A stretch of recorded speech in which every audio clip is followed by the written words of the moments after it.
What's going on, everybody? Chris, let's wait for some people to get in here. Audio. Good. What's going on today? You can't hear me? I don't know what to tell you. It's just an electric start out of me. All righty. We'll wait for people to get in here before we start recording. And hopefully you'll be able to hear me at some point as well. So I hope I don't, to be honest. Hold on. All right. We got some people Speak here in the chat. God, Jesus Christ! Start the thing over. Oh man, we are live and Chris is melting down. Here we go. All righty. Let's wait for this to build up. I see you guys building up in the Facebook as well as the YouTube. All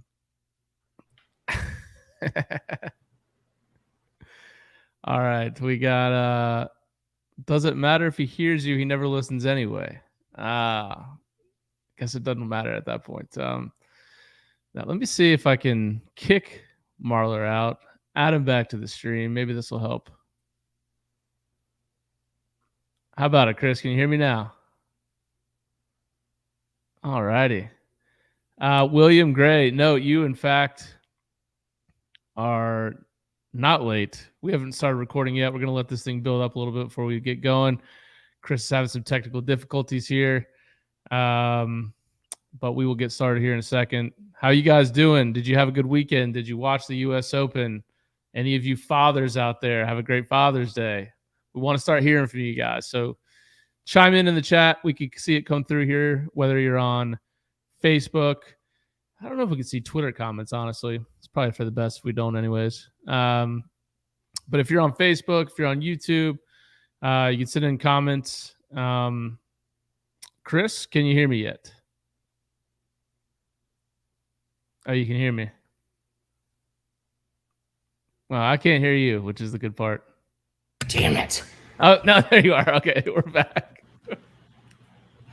This is a fun one. All right. We could have started this at midnight and I still would have been fucking rushed the entire time because of time management skills that I don't have. All right. Well, we'll just have Dan cut out the audio part of this and we'll start from scratch. But the video will live forever. Oh, this was on our YouTube. This is on our YouTube and our Facebook. Good. And our Twitter. For us. Yeah. Okay. So, all right. Well, let's get into it. Hey, everybody. Welcome back to another episode of the College Football Uncensored podcast brought to you by Saturday Down South. I'm your host, Tyler Huck, and with me as always, my co-host, always on time and chipper, Chris Marler. I said, first off, I have not felt well today, and I wanted to start at 9 o'clock until I was like, no, you made a graphic and 4 people reacted to it, so we got to do it at 8:30. We got to be men of our word, which I've never been. Well, that's just about you, not about me. That's right.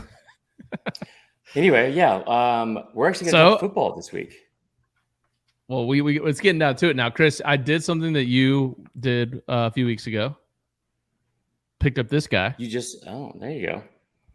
So very excited about that. Started reading it. Jeff Sims on the cover from Georgia Tech was interesting. But all right. So William Gray, he's in here in the chat. So he's glad he made it for this. So first off, you should be glad you made it for this. This is gonna be a lot of fun. Also, I've not responded to any of his DMs about. There's a stat that he threw out there. It's pretty interesting about. There's not an active coach, I think, from the SEC East that has beaten Kirby. Maybe it's the SEC from outside of Saban. I don't know. He could probably put it in the comments, but I'm sure it's not real because outside of our own company and publication that posted today that Kirby Smart is the best coach in the SEC. What do you think? I don't think he's undefeated. So, yeah, we wanted to get into a little bit. We've got, obviously, live up here to my right. We've got the Arkansas-Ole Miss game. Last I saw, it was 6-3 Ole Miss. Is that still the case? Mm-hmm. It is 6-3. So looking to see who's going to be advancing here. Obviously, A&M and Auburn both survived their elimination games in the College World Series. But like you said, we want to start talking a little bit football. I think you guys want that as well, considering we are a football podcast. Mm-hmm. But before we get into it, Chris, what did you do this weekend? Well, it's Father's Day, which is a big holiday for me. So I did some packing and started tidying up the place since I'm moving out in like a month, and made a trip to Goodwill. Nice. Almost, it was closed, but still have the clothes in the trunk, which is probably where they were going to be anyway. So for like several months, but yeah, just some spring cleaning. And that's about it. Also, I forgot to give a shout out to Dan last week because he gave us tickets to the suite to go to the Braves game, and I just completely glossed over that. Oh, when I asked you what you did, you're like, nothing big. Yeah. Yeah, he did give us some feedback on that afterwards as he was editing. Well, that's good, man. So moving out of the place, where are you? Where are you moving there? We're buddy? not getting into this tonight. We just. What did you do this weekend? Let's see. Saturday, took my kids to the pool. Saturday night, went to a concert here in Alpharetta, Maren Morris, for my lovely wife. As I like to say, it was a Father's Day weekend, entailing something that she really wanted to do. So, no, but it was fun. We were up in the lawn up at the Ameris Amphitheater in Alpharetta, and then my coworker was there, was like, hey, you guys want to come to this VIP box down here? Sure, yeah, why not? Always. So got a little lucky there and had a little date night with the wife. Then Father's Day, of course, got to hang out with the kids. Also celebrated with my family my sister's birthday, which is today. So happy birthday, sister. Doubt she listens. And my son turns 1 this next weekend. So we celebrate a little bit with my family there too. There's a lot of stuff that just overshadowed Father's Day, huh? Yeah, it wasn't so much about me as much as it was everybody else. So that's fair, yeah. You'll learn that one day when you become a father. I'm not gonna have kids. Okay, I can't get pregnant, so that's true. Well, I don't know. You never know. Science though. It's 2022. Yeah, there you go. So yeah, action packed. U.S. Open was great. Do you watch golf at all or no? Not really. Okay, so I'll watch like the Masters. I'll watch like the British Open if I'm still up from the night before. Right. And then so I didn't realize it was the U.S. Open until like Thursday or like Wednesday night. But no, I didn't watch any of it because I was watching the College World Series. Yeah. William says he couldn't think of one active head coach in the SEC that has beaten Kirby other than Saban. I mean, they don't play A&M. It's definitely like, yeah, he's probably right. Well, there's been so many new head coaches. Think about how many new head coaches there are. Yeah, well, there were none last year, right? There was no new head coaches. Well, it was so Pittman, Kiffin, Leach, Harsin, they're all within the last 2-3 years at those schools. Jimbo, I guess, have they played? Yeah, they played, right? This is year 5 for him. They played one game. It was at Georgia in the rain. And then obviously, I'm sure nobody in the SEC is now that Mullen's gone. So yeah, I guess that probably is correct. I like it. Yeah, it sounds like they did beat A&M and Athens. So pretty cool stat. Hey, maybe when Saban's gone, Can we just? You know what? I'm frustrated that we didn't start at 9, and I'm just gonna get this off my chest. And I don't think our boss is watching. And we're just gonna be objective journalists here. The fact that somebody at our place of work put out an actual article saying that Kirby Smart is now the best coach in the country, it sometimes just blows my mind that we're still in business here. No, the takes got to the takes got to flow. You know this. It's the same guy with the takes. It's just bald Skip Bayless, Matt Hayes, just throwing out all sorts of shit, whatever sticks to the wall or doesn't, I guess. Well, yeah, we'll see. I mean, I didn't read the article, but if the headline was that, maybe he goes in later saying, since Saban, if you had to take one moving forward for the next 10 years, maybe. Right. You could argue that. He didn't, but yeah. Okay. Well, we wanted to talk some actual football this week, so we got a little inspired because we were starting to look at the beginning of the season, which is literally what is it, about 2.5 It was months 69 away, days yesterday. which means it's 68 today. Yeah, not as cool, but yeah. Yeah. And we started looking at some of these early non-conference games early in the season, and there's some really good ones. So we wanted to kind of go through a list, quickly talk about them. I don't know if you have any of the opening lines for any of these games. Of course I do. But let's pull some of those up. And I guess week 0 is always, there's all these just random ass games in week 0 that usually don't make sense. Although there was Miami, Florida a couple years ago. So we'll start, I guess, in the official week 1. Starts in the SEC. Georgia versus Oregon in Atlanta is the first game.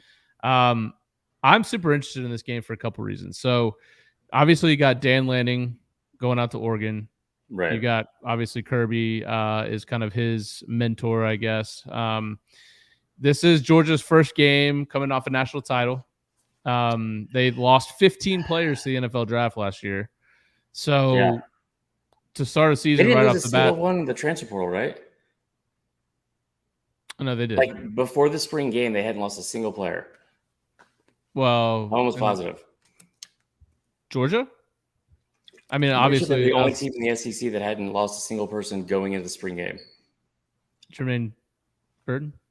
That was, oh yeah, damn it. That's Willie gave me that stat. That's Willie's fault. Willie. So you've got that aspect. So you're gonna be breaking in a lot of new players. Now they're very talented players, obviously, but you're gonna be breaking in some players. Conversely, with Oregon, you've got Mario Cristobal. As much as I'm probably gonna try to hate on him, even though he's probably about to start recruiting down in South Florida, he did a great job of building a really talented roster out in Oregon. He built the defense really strongly. O-line's always going to be a strength under him, and it's no different at Oregon. They've got a really good linebacker core. The O-line may be the best in the country, depending on what you look at. The Lindy's has them way up there.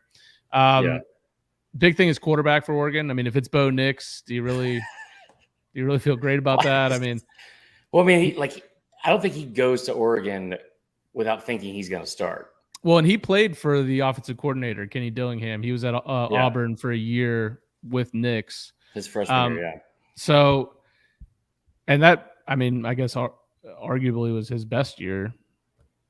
I don't think you could even use that word to describe any of his years. I mean, he his freshman year, he was just he was so predictably unpredictable, I guess. Like he was going to go fucking 50% completion percentage. He was going to make one ridiculous play every game, and he's going to make at least 3 ridiculously. He was like Reggie Ball with more acne.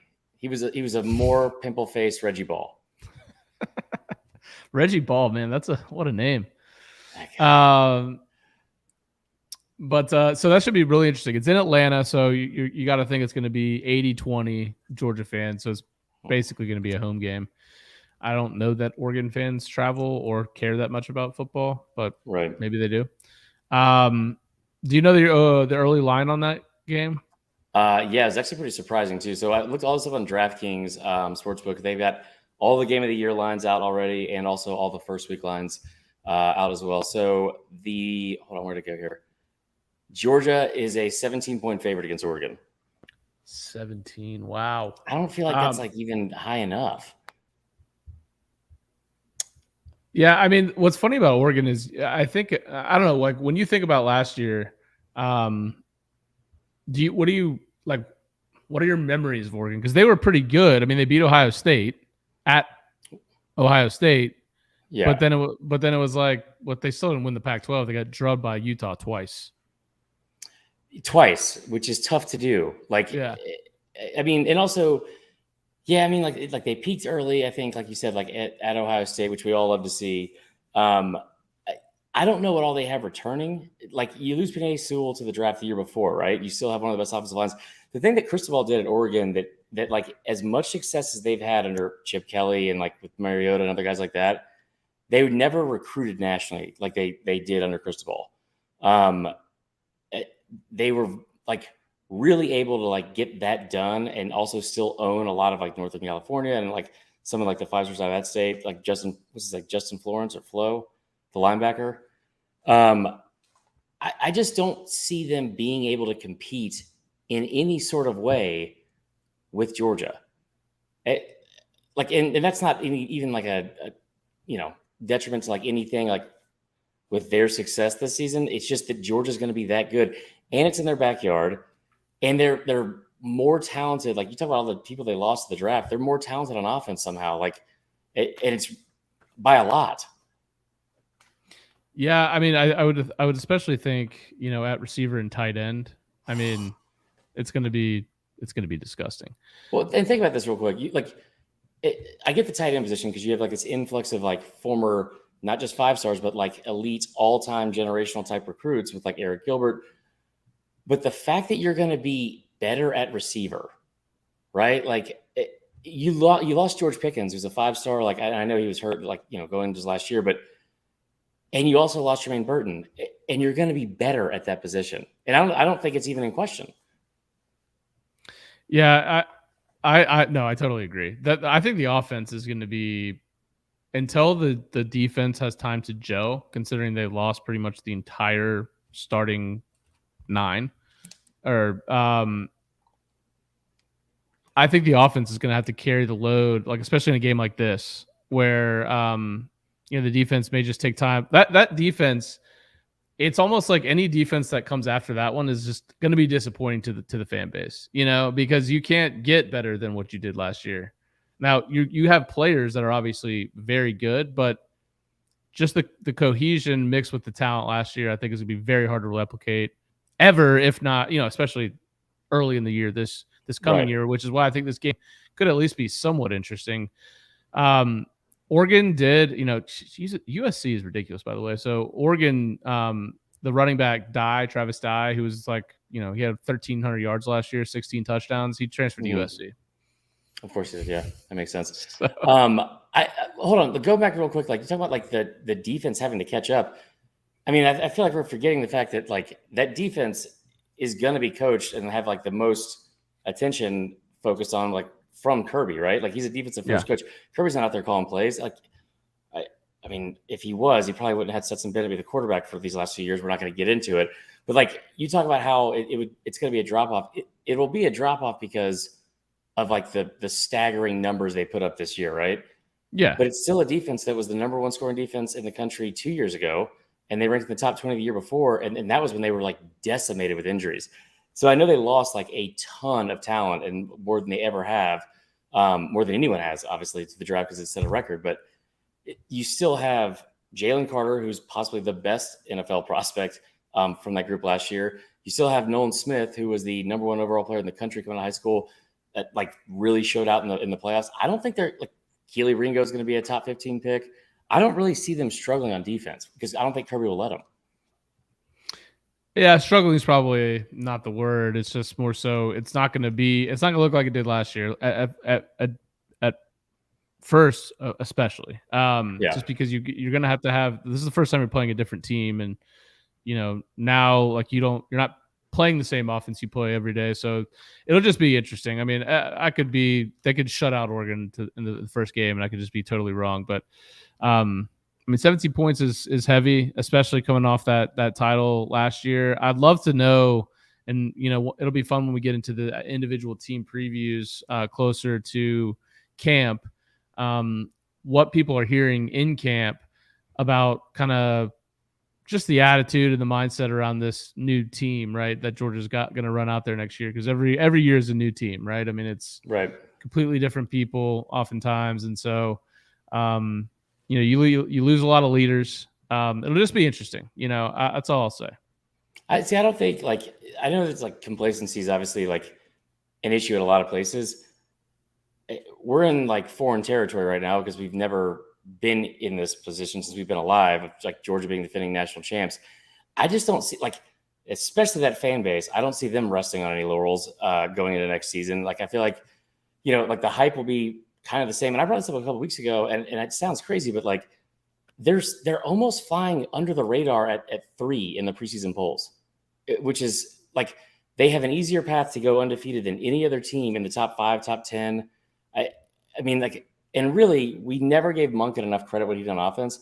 I think they're going to be, like, they're not going to be a better team because of how good that defense was last year, but they might be a more balanced, better team, if that makes sense, like on both sides of the ball. Yeah, no, I get that. So early, it sounds like you would probably take Georgia minus 17 there. Yeah, in a heartbeat. Probably a safe bet. Yeah. Let's jump outside the SEC real fast. Same day, Notre Dame at Ohio State. This one's really intriguing to me as well. I feel like this is like a family reunion of mine because it's just a giant collection of assholes that are going to be in that stadium. Ohio State probably has a top 2 or 3 roster in the country. They bring back CJ Stroud. They do lose Olave and Garrett Wilson, but they bring back Jackson Smith-Njigba, who's going to be one of the top receivers in the country. Travion Henderson comes back as well, who is probably going to be in the mix for a Heisman at some point before he leaves Ohio State. Last year, their defense was kind of the issue for them. They bring in the defensive coordinator from Oklahoma State, Jim Knowles, who Oklahoma State had a really good defense. And it wasn't just like good for the Big 12 defense. It was a really good defense last year. They'll be preseason probably top 2. Would be my guess. They're number 2 everywhere. Yeah. For the most part. So you've got a loaded team. It's at home. I think Marcus Freeman's going to end up being a really good hire for Notre Dame. Yeah. Did you see all the shit that happened with him this weekend though, where he was like, no. Oh God. So like apparently he made some comments like where Ohio State fans felt like he was like going after them and trying to like make. Didn't he play there? Yeah, for 5 years. So he like made some comment about like how like at Notre Dame, like, we have to make sure all of our kids are in class. Like at Ohio State, you could just like, I forgot exactly what the quote was, but it was something like basically alluding to the fact that you don't have to go to class. Like, have somebody do that for you. They just like check in when you check in. And then one of the greatest self-owns, I think, ever in Twitter history, somebody responded, was like, I literally wrote Marcus Freeman a paper his senior year. And it was like, so he was right. This is just spot on. Like, I don't think what you're saying, it means what you think it is. So that's like added a lot of, I guess, fuel to the fire on this. He came out and kind of walked back his comments like the following day or two. Ohio State's a 14.5 point favorite. I think you're right about Notre Dame. I don't know if they were really good under Brian Kelly, man. We just never wanted to admit it because they got skull dragged every time they were in the playoff. Right, because part of what he's saying, by the way, is true. Like they've consistently over time had much harder job getting in players who maybe necessarily didn't have the greatest academic background as compared to schools in the South or anything like that. It's just I think that's pretty common knowledge. So I know what he's saying there. So that's why they always get their asses kicked every time they play somebody that's got SEC talented. You have a quarterback like Brady Quinn at the helm. Like that's your own fault, That's like your Twitter bay, right? You're the worst. They bring back a really talented squad. They also, by the way, I don't know if you saw, they landed a 5-star QB for next cycle, who is Lloyd Carr's grandson. Yeah, they are like loading up this year and next. I think they're ranked number 1 right now. Crazy. So, Marcus Freeman, very charismatic dude. He's 36 years old. Really attractive dude. Yeah. And he's got like 17 kids. I don't know if you saw that picture of him. Yeah, it was more like 5, I think, but still, it was a lot for a 36-year-old. Yeah, that's fair. But they're gonna have a lot of continuity from last year. They lose Kelly, but you bring back the same Tommy Rees, who was the OC last year. He was the big DC, so there's a ton of continuity. The entire O-line returns. Who you have, preseason Remington Award finalist, best center in the nation, probably Jarrett Patterson, Michael Mayer. People call him Baby Kronk. They picked up Brandon Joseph in the portal, who was an All-American safety at Northwestern. So steps in for Kyle Hamilton right away. Yeah. By the way, he looks weirdly very similar to Kyle Hamilton. I don't know if you've seen a picture of him. I mean, Hamilton might just come back to improve his draft stock after that like plummeted after the season. Right. The only thing that makes it a little bit weird, I think, is they lose their QB, so they're replacing one. Their projected starter missed the entire spring with an ankle injury.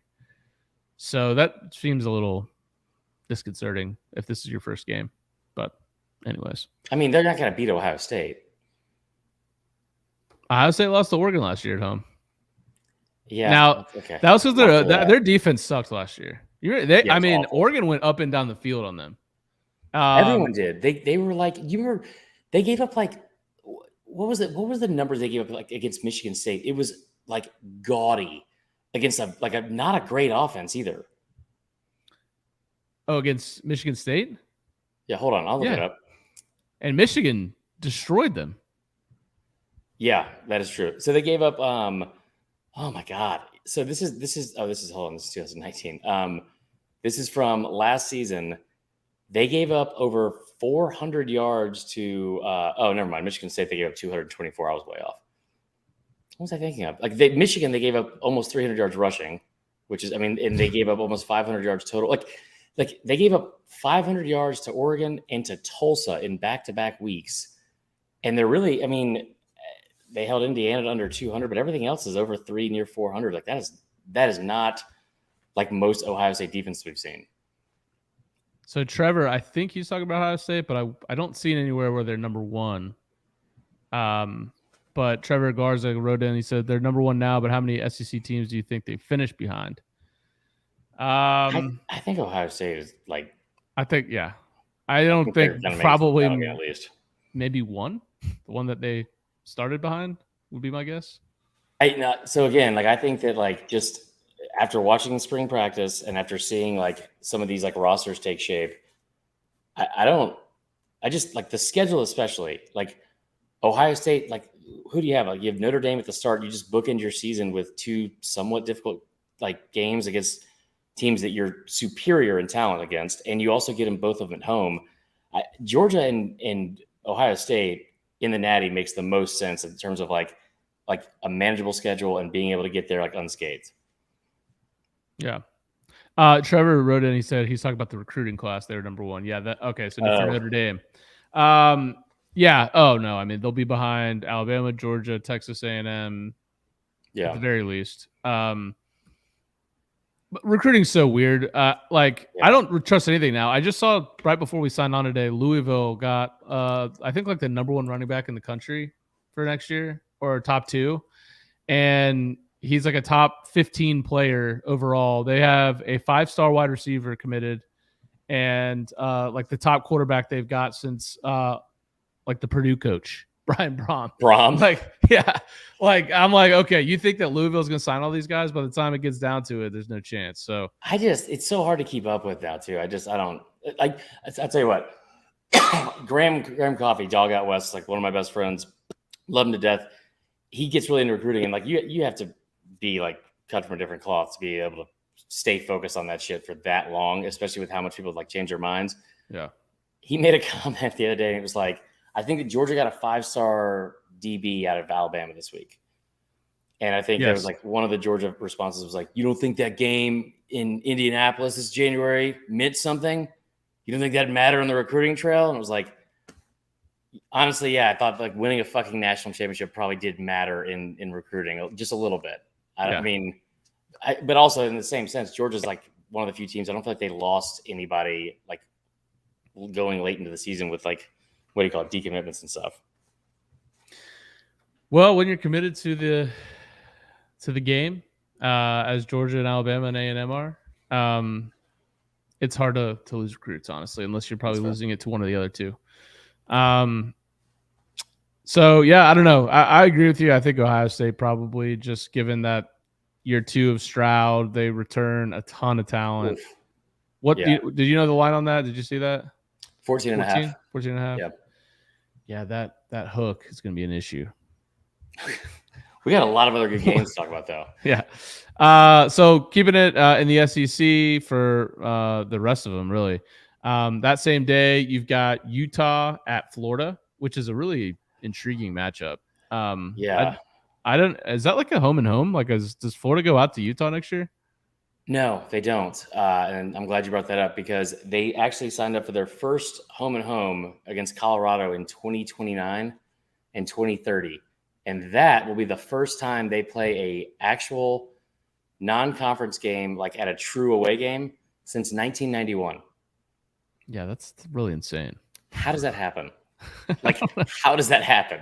Like, they don't even leave the state. They don't even leave the fucking state unless it's like in a domed week 1 game. I mean, anyway, Utah's only a 4-point favorite, and they're a dark horse for a lot of people to not only win the Pac-12 but also potentially make the playoff. Am I missing something with Florida? Like, are they supposed to be good with a? I took a look at this. They're not returning. First of all, they weren't really that talented anyways, but they're not returning a ton of talent at wide receiver or running back.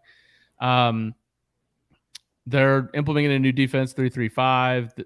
The depth along the line is concerning. Gervin Dexter is a beast, but they have basically nothing behind him. Right. I guess because of the offense that Florida runs and Billy Napier runs, Anthony Richardson, people, they say he's like a perfect fit. Yeah. Larry here from YouTube says that Florida goes to Utah in 23. Thank you, Larry. Larry wins a prize. I appreciate that. I have an article pulled up right here from CBS, but it was for 2019. Okay, I probably could have done a better job with that. Yeah, and then conversely, obviously, Utah won the Pac-12 last year. Mm-hmm. They returned their QB, Cameron Rising, who was the first team all-conference for the Pac-12, despite not starting until the 4th game or after the 4th game. They got a running back, Tavion Thomas, who rushed for 1,100 yards and 21 touchdowns last year. They got a veteran O-line.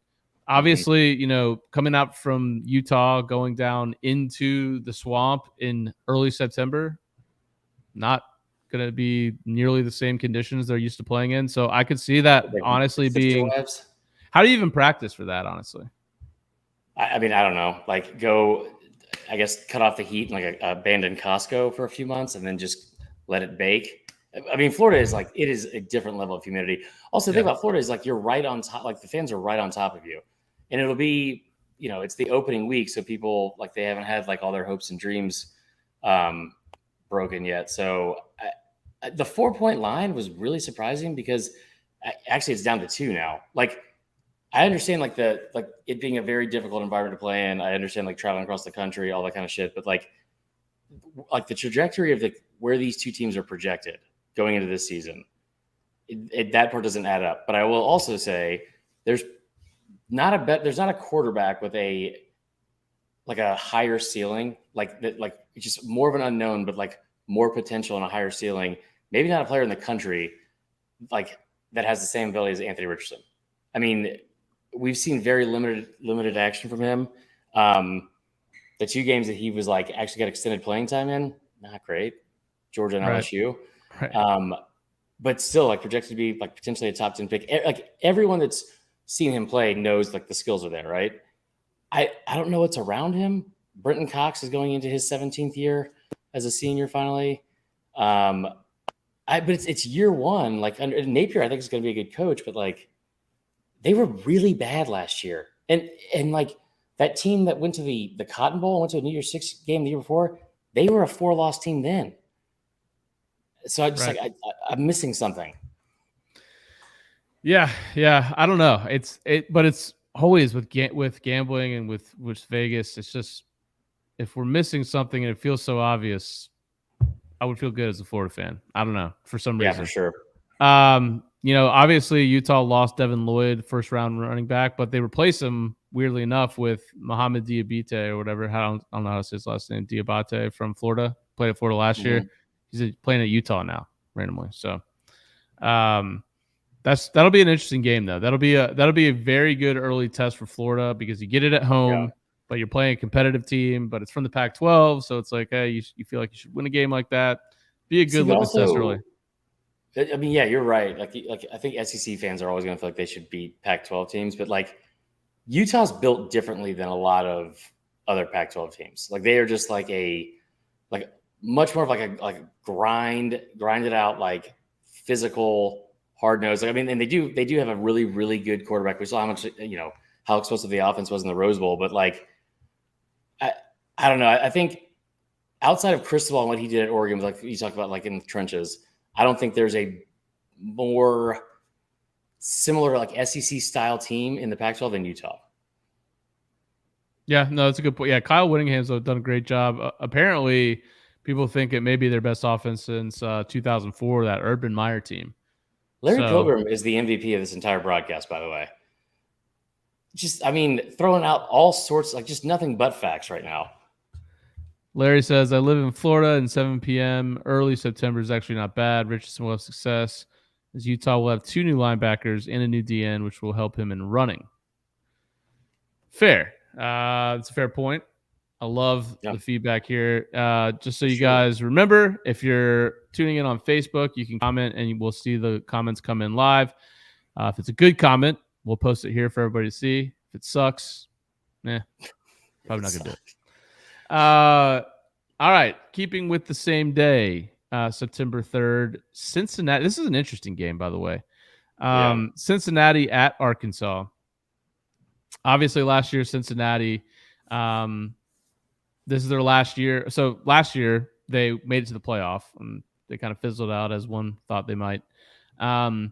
This will be their last year in the AAC. They moved to the Big 12 after this season. They lost a ton of talent off the team last year. They had the second most draft picks out of any team in the country. Yeah, they had 9 people drafted, including Desmond Ridder. So they're going to have to replace quarterback. Now they've got 2 guys, Evan Prater and Ben Bryant, that are battling for the job. Prater's the highest ranked recruit in program history. So actually a pretty good recruit there. Right.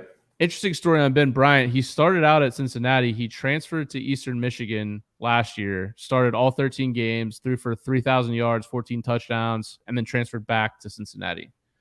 So pretty interesting. So they're battling it out still. There has not been that'll go through the fall. Corey Keiner, who LSU fans may have heard of, he played at LSU. He transferred in to Cincinnati, so he'll be familiar with Arkansas. But they averaged 175 yards on the ground last year, so that's a lot to make up for this year. Right. They lost Jerome Ford, who ran for 1,300 yards and 19 touchdowns to the NFL. Obviously, you lose the 2 corners, one with an awesome name, Kobe Bryant, and then an even better name, Sauce Gardner, who ended up being a top 5 pick. But, you've got to face this KJ Jefferson-led offense at Arkansas. What do you think here? I mean, Arkansas is rebuilding the defense a little bit. The depth in the back end, I think, is good, but up front, a little bit of an issue. And obviously, you got to replace Treylon Burks. You bring Jaden Hazelwood in from Oklahoma. Hey, he was the top receiver coming out, I think, in his recruiting year. I don't really ever remember him doing that much at Oklahoma. No, because Marvin Mims came in and kind of like stole the shine like right away. It's Arkansas. First off, whoever is doing this to Sam Pittman with the scheduling needs to fucking stop, because it is brutal year in, year out. And not just with their SEC games. They had to play Georgia last year and the year before in their crossover game. This year, not only are they playing Cincy, but they're also playing BYU, which BYU is they return a ton of talent and should be really good. I'm pretty sure it's at BYU as well. Where are we at here? It is, at BYU. So Arkansas schedule, it's tough every year, but this year especially, I feel like this is one of those games when you're looking at managing a schedule as a whole and trying to get to the postseason, because this is going to sound weird, but one of the downsides of all the success Pittman's had so early is that it's going to be hard to get back to 7 wins again. Even with the talent they have coming back, they got 2 former 5-stars in the transfer portal. This is their stretch right here. They play Texas A&M, Bama, at Mississippi State, at BYU, at Auburn. That's a 5-week stretch. Yes. I don't know how many wins you're going to get in there. Possibly Mississippi State, but Mississippi State's one of the deepest and I think one of the highest returning production and starters of any team in the country. this is like a must-win game, and they should win, but they're only a 7-point favorite. But like, I feel like this is what Pittman hasn't lost any games he wasn't supposed to lose, right? That's like one of the reasons he's like been so popular, just flat out because Chad Morris did that every single fucking week. You have to win this game because the schedule gets really, really tough after this. Yeah, what's the line on this game? 7. Yeah, I mean, I just personally think it's the fact that Arkansas is at home and they're bringing back KJ Jefferson. I think, look, Treylon Burks isn't going to be easy to replace by any means, but you've got some pretty good receivers on the outside. Yeah. Trey Knox is a tight end now, I guess. He's huge. He put on like 20 or 30 pounds. Yeah, so you've got like just like me, but like it looks better on him. Right. So, anyways, I just think that I think Arkansas has probably got too much going for them in this game, and I think is it really that easy for a G5 team like Cincinnati to rebuild off of losing 9 players to the NFL? I don't know. So I think that could end up being, to me, out of the ones we've talked about so far, I'd feel the most confidence in betting Arkansas here. Well, Arkansas is also 16-6 against the spread under Sam Pittman, which is far and away the best record in the SEC, and I think actually the country as well. All right, keep it going. There's still several games you haven't even mentioned that I have in my notebook. All right, well, let's go down the very next day on Sunday, 9-4, in New Orleans, Florida State and LSU. So this is me versus producer Dan here. Obviously, LSU's got the new coach, Brian Kelly. It seems like from everything I've seen, they've already announced that Miles Brennan's going to be the starter for this year, which was weird because they just brought Jaden Daniels in late in the transfer portal process. But I haven't seen that, but that's what I would expect to start. Yeah, and maybe they're just saying, he's the guy right now just because they probably don't want him transferring out when they bring in Jaden Daniels. But either way, they needed a backup. They needed a solid backup. I'm sure that's not why Jaden Daniels transferred, but either way, probably sure Miles Brennan. Fall camp. Yeah. They bring back Keyshawn Butte back from injury. You got John Emery coming back from his academic ineligibility. So I think the biggest thing for them, they still have a lot of talent, man. They just they just lost their way over the last few years, and they've got talent and athleticism, and it hasn't come together yet for a lot of these guys. But I think one area that they're going to get tested quick, although Florida State doesn't have the best of defensive ends as their O-line. Looks like they're starting a true freshman at left tackle this year. Right. Now, I will say he was the number 1 tackle, I think, in the country or up there. He was a 5-star, but that's Will Campbell. Florida State, obviously, last year didn't even make a bowl, so they're just trying to rebuild their program back. Now, I will say it was a tale of 2 seasons last year for Florida State. They started 0-4, and one of those 4 was Jacksonville State, which is an FCS school. Not the Jaguars. Right, exactly. Actually, not even in Florida, in Alabama. So also true, yeah. And from there, they kind of turned the season around for them. Their losses, they went 5-3 down the stretch, but they lost to Clemson, Florida, which isn't a good loss. And who else did they lose to? Doesn't matter. It was another good school. NC State. Wake. NC State. It was NC State. So those 3 teams I think NC State's probably going to be a top 15 team this year at least. That's another team that a lot of people have as a potential dark horse to win to get to the playoff. Yeah. But they had the upset win of Miami. They had the upset win of UNC last year. So when Jordan Travis, the quarterback, is healthy, they're a much better team. If he would have been healthy in the Florida game, they probably won that game. Clemson, we lost basically by 3. I mean, they had the cheap touchdown at the end, which was ridiculous for bettors. But I mean, that was a game for most of the game. So I think Florida State's slowly getting there. This is going to be obviously a huge test. It's in New Orleans. I think Florida State fans will travel, but I expect at least 60-40, if not 70-30 LSU fans. Oh, more than that, yeah. Yeah. Jermaine Johnson is a huge loss for Florida State on defense. They just don't have a lot of depth of talent, but since it's the first game, I'm not as worried there. They brought in a ton. Their best running back's probably going to be the transfer from Oregon. Their 3 best receivers will probably all be transfers.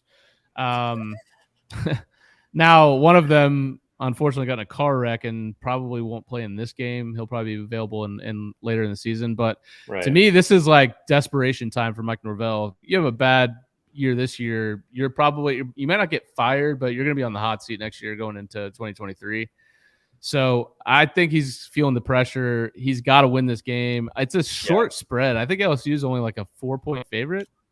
4.5. You know, it's an interesting game because like Florida State has one of the, like, in terms of like a roster, like in returning production, right? We've been like referencing it like the entire show. They are 11th overall, right? And they are second actually in returning defensive production. They were close. Like it feels like they've been close a lot of times. And Norvell, like, I mean, like you talk about the Notre Dame game to start the year, right? Yeah. Like, and Larry Pilgrim making yet another very good point about Will Anderson getting shut down against A&M. No, so like there was. I mean, I remember you saying like that after that game was like we got the right guy. You know, it was a tough loss, but I know we got the right guy. And the following week they lost to Jacksonville State. Then they were able to come back and like have this like, you know, incredible win against Miami. Yeah. It's amazing that like if I would have told you when you were in high school that like you were going to reference, oh yeah, Florida State lost, but it was to a good team. It was NC State and Wake. Like, no, that's ridiculous. Trust me. I mean, I'm past the depression phase. I've just accepted it, which was the worst phase to be in. Well, I mean, depression's pretty tough too. I mean, you're not in the delusion phase, which is good. It's not great. But I think they're in a good spot in terms of the fact that you do have a lot of like continuity returning. You have a lot of production returning. You're going to LSU, who's got a first-year coach, which Brian Kelly is a very good coach.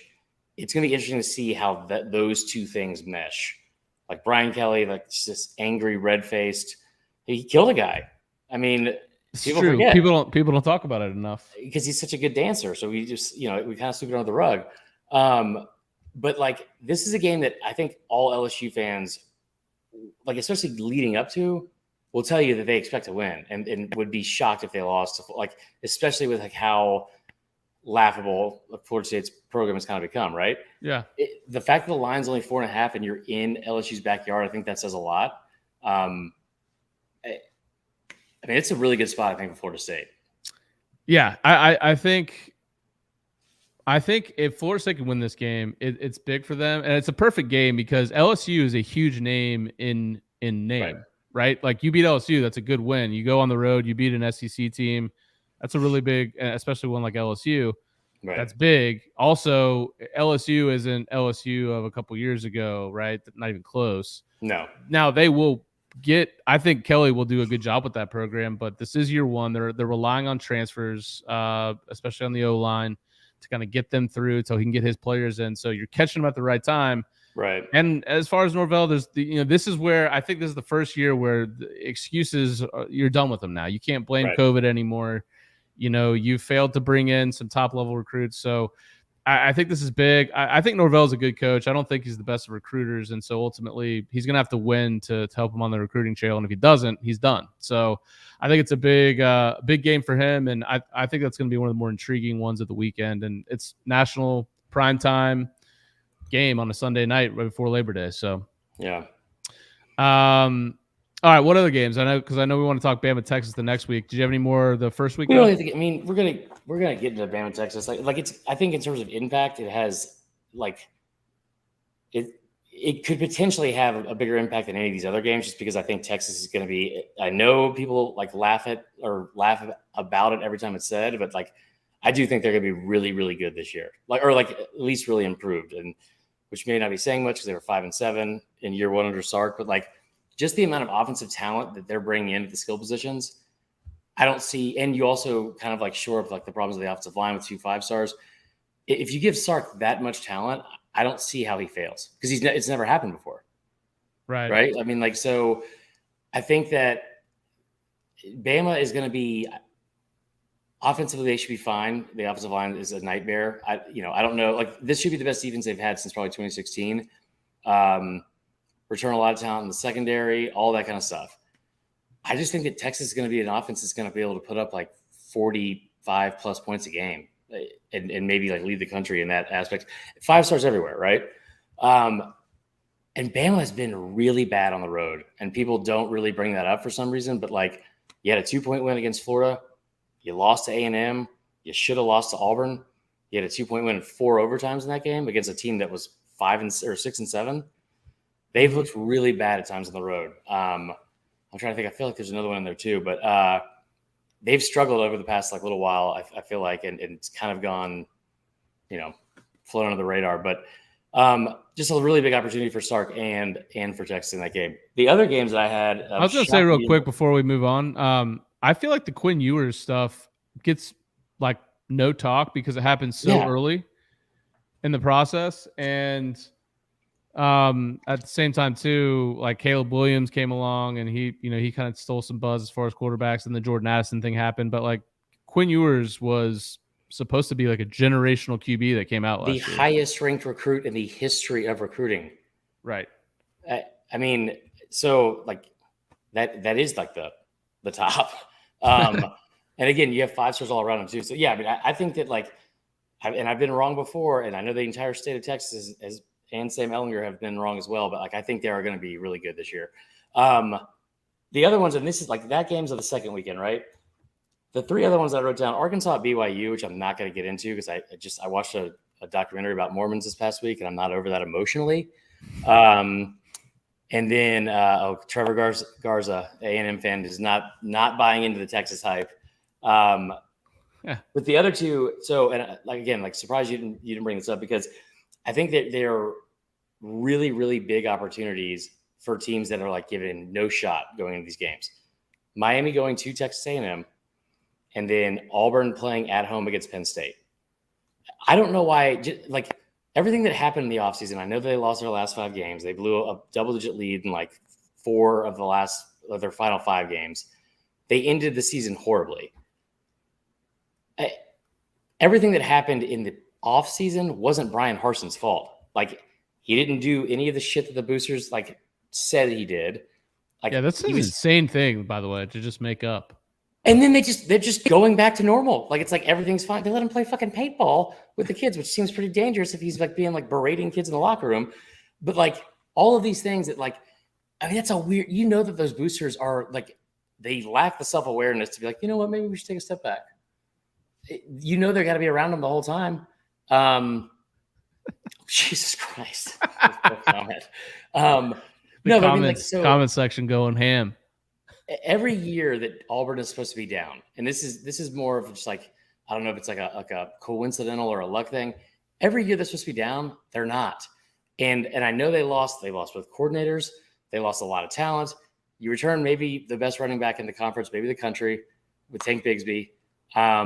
So you have a blueprint of for success on offense there, right? Harsin was a really good coach at Boise State, and we had Cole Kubelik on here last year, and he said it voiced the same thing. A lot of people that are close to the program said the way he approaches building his program, coaching his team, all that is very, very detail oriented. It's the closest thing to Saban as anyone else, not from a production standpoint in the wins and losses, but the way he goes about his day and his job. It's very similar to Saban. I think Auburn's win total is 5.5 or 6.5. Some people are saying they're going to finish last in the division. I don't see that happening at all. Penn State's going to come down to Auburn. It's going to be the 3rd week of the season in September. It's going to be hot as shit. Penn State, over the from 2016 to 2019, they were 42-11 as a program. Since then, they're 11-11, including exactly. They're 0-8 in the last 2 years against 11-11. And James Franklin's constantly talked about as the next. He is just fucking. He is ethnic Jimbo Fisher. Every time he's got his back against the wall and he should be fired, he's you know what? I'm gonna leave. I'm gonna leave unless you give me a raise. Somebody else said they give me a raise. I'm who? Show us. You don't need to see it. You don't need to see it. They are. It's 2 peas in a pod. But so on the road in the last 2 seasons, they are 4-6, right? Been pretty bad on the road away from home, and they're 0-8 against ranked teams. I know Auburn's not ranked as of right now, but I would throw them in that category in terms of it's a very difficult situation to travel all this way. I mean, think about how bad Auburn supposedly was last year, and they had to go to Happy Valley. No one gave them a shot at all, and they were in that game late until whoever the fucking offensive coordinator was that decided to throw a fade pass or a fade route with Bo Nix at quarterback. Not your best move. Pretty sure that guy's not there anymore. No, he's not. But and the last thing is too, Penn State, you talk about their offense. They were 90th in the country last year in scoring offense. They were 118th in rushing offense. So I don't remember hearing anything about Penn State's incredible passing offense with Sean Clifford. And they lost their best offensive player to the draft as a first round pick at receiver. They were 67th in the country in run defense, which isn't terrible, but it's just very middle of the road. I don't see James Franklin. If there's anything James Franklin does, it's fucking say the F word and underwhelm and underachieve. He's a lot like me. I mean, I just don't see him. And think about the fucking chip on the shoulder that Harsin has to have right now. That was kind of funny. I'm not gonna lie. Okay, yeah, no, that's a good point. That is gonna be a good game. If it's not two highly ranked teams, but it's still gonna be a great game. Auburn's favorite in that game. What's the line? It's Auburn favorite. They're a 1 point favorite. Also, Miami, by the way, so this is seamless transition, which I didn't mean to do. Miami going to A&M in week 3. I don't expect Miami to win that game. They're a 7.5 point underdog. It's year 1 under Cristobal, but Cristobal I feel is a really good coach, and we've seen him turn things around very quickly, at Oregon, and not just turn around and have a flash in the pan success, build a program and build the type of team that has sustainable success, right? Mm-hmm. Going to A&M, the reason why I think A&M fans and Trevor can vouch for this, very confident this offseason, very confident. And I think that, a lot of that's warranted because of the recruiting class. And they beat Bama last year. They also lost 4 games. Right.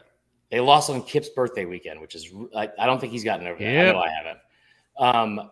Miami going to A&M with Tyler Van Dyke as one of the best quarterbacks in the country. I mean, that kid, into the season with not only did he get 6 straight games with over 300 yards passing, he was a 20 to 3 touchdown to interception ratio, and he beat 2 ranked teams in the process. The only loss he had was against y'all, and it was a 28-point comeback. Yeah, I know. Yeah, they were leading at the end until we came back. Yeah, that was crazy. Right. He's good. So he's really good. Under Fisher, they did a really good job of getting up for the Bama game, right? They've overlooked a lot of teams they've played, right? Mississippi State last year. Again, nobody thought they would lose. Their schedule after they play Miami, right? They open up with 2 shit teams. But after they play Miami, their schedule is Arkansas, in Dallas, at Mississippi State, at Bama, and without a break. So 3 weeks, all on the road. that the Bama thing is going to be constant talk and chatter all off season and into the early parts of the season because nobody thinks they're going to lose this game. Miami's a top 15 school or top 15 team going into the season.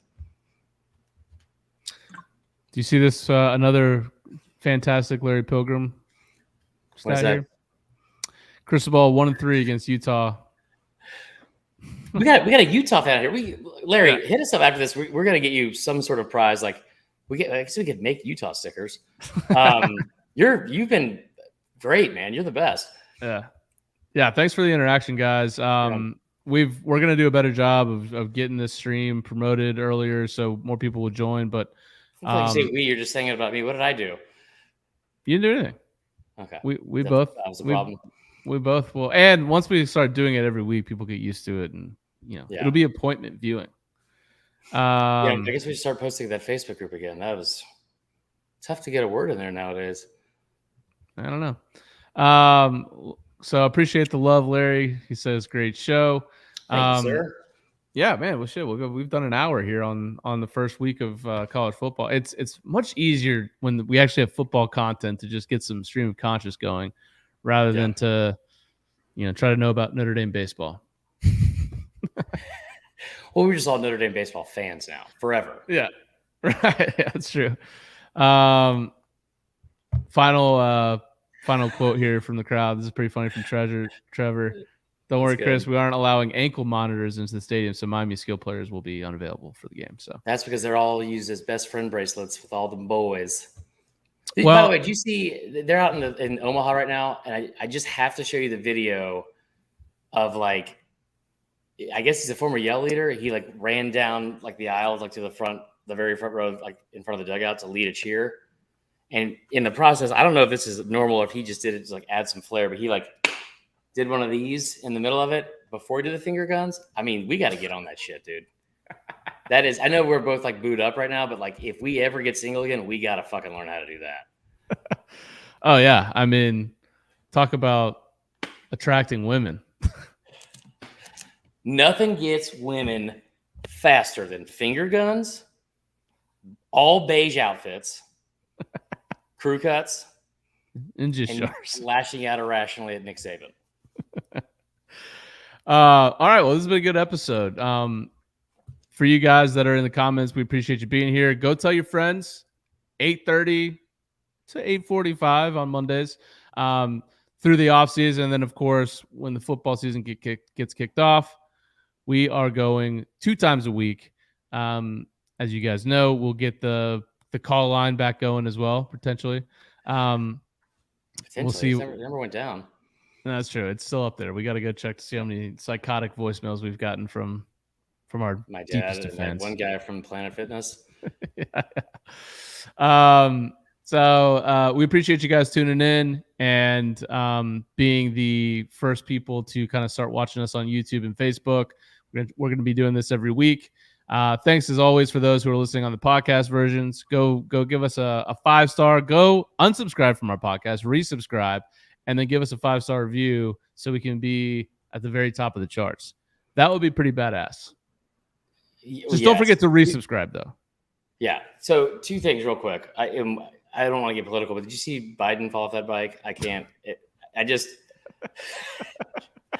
voted for him, but I don't know which was worse, like him falling off that bike, or whoever was like, "Hey Joe, get on a bike." Like, oh man. Anyway, that's all we're gonna say on that. It was just very funny. Anyway, serious time here. So we always talk about like the 5-star reviews and all that kind of shit, and like joke around about make sure you subscribe or whatever, like to the YouTube channel. That is legitimately how I keep my job. And so go to YouTube. We're gonna be putting out a lot more video content. And the other thing is we always do like the sticker giveaway in the off season. We're gonna do that again. We have a budget this year, which is like new. Like, yeah, it is new. And Tyler's gonna be in charge of it because we all know how good I am with money. So I mean, yeah, I volunteered you. If you want me to turn, like, I think, I mean, if you want to give it to me, I can turn it into 70% less of whatever it was in days. We should go buy Bitcoin. Yeah. So we're going to do some giveaways. We're going to do some stuff like just like audience related engagement. Like we're trying to plan a potential meetup, maybe like a tailgate. Georgia, Florida's been thrown out there. A lot of different stuff. Texas and Bama's been thrown out there. So we have like actual money to do stuff that y'all want to do. And like, I get tired of the stickers. So there's gotta be other options. Like, what do we want? Koozies. Y'all throw out whatever ideas and just go leave a 5-star review or subscribe to the YouTube channel. And I will send you a sticker probably within 2 to 3 years. Go give us a follow on social media as well. Twitter's at CFB_uncensored. We have an Instagram as well that we haven't started using yet. Probably start doing that in maybe the regular season. Maybe never. I don't know. But we posted one thing on there. So yeah, we'd love to do merch as well. So we'll see what we get into this fall. But we really appreciate you guys. Hey, off season's almost over. We're about to be in fall camp here in like what, a month and a half. It's gonna be awesome. 2 months. 68 days. 69 days. So appreciate you guys. Thanks for tuning in. We'll see you guys next week. Good day, sir.